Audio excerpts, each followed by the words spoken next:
we know that coffee has the complex flavors that allow it to be broken down and paired up with food, Gail Hall, but I've never heard of high coffee before. I know, isn't that a great term? And it really does, it's supposed to replace or go alongside high tea. High tea, with the British tradition. Yes. But I've heard that this has been big in Australia, high coffee. Apparently, and now it's coming here. Okay. So with coffee, I mean, coffee beans, all types of coffee beans are complex in nature, and what Nabob has done is they've kept the beans separate, so you're getting Guatemalan or Costa Rica, you're getting dark blends, medium blends, and each of them have a specific flavor profile that you can kind of taste like wine. Sure. So why not pair them up with food? So they've discovered that the darker and richer the coffee, the better it goes with desserts like chocolate.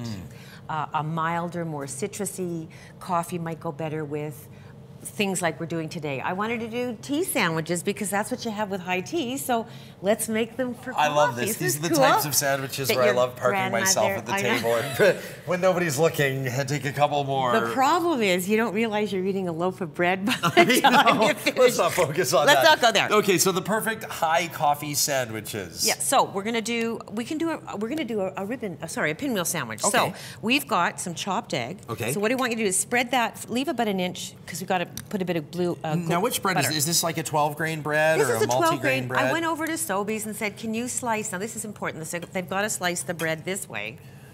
Right, lengthwise. Rather than that way. So okay, right. just go in and tell them you want it sliced lengthwise, and that way you've got a longer slice of bread. How am I doing here? You're doing great. Just a little more up there. Now, what do you have in here, Gail? You said that these This is chopped egg.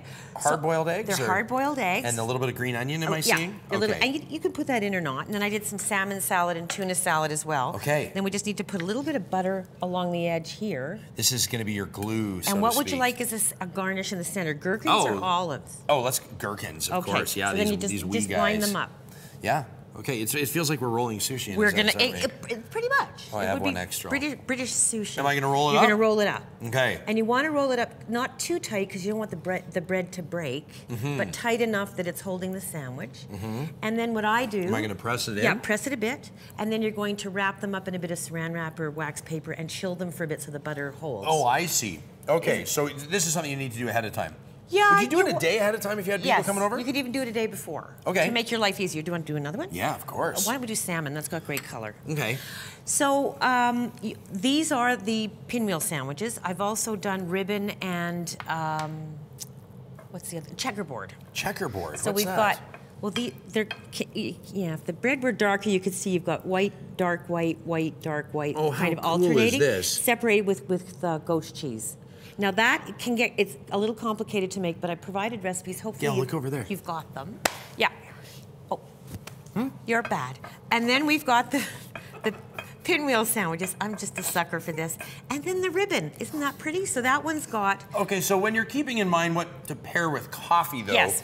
typically these types of sandwiches where we're enjoying the salmon salad, the tuna salad, the egg salad, is this going to be, you want sort of a lighter or milder, or what we might come to understand to be more of sort of a breakfasty type coffee? That would be the general preference. You'd save the real bold brews rich desserts. for your desserts. Yeah. And then you could, of course, do like little chocolate platters or truffles and all kinds gosh, of wonderful fondue things. even. Mousse, exactly, you could do.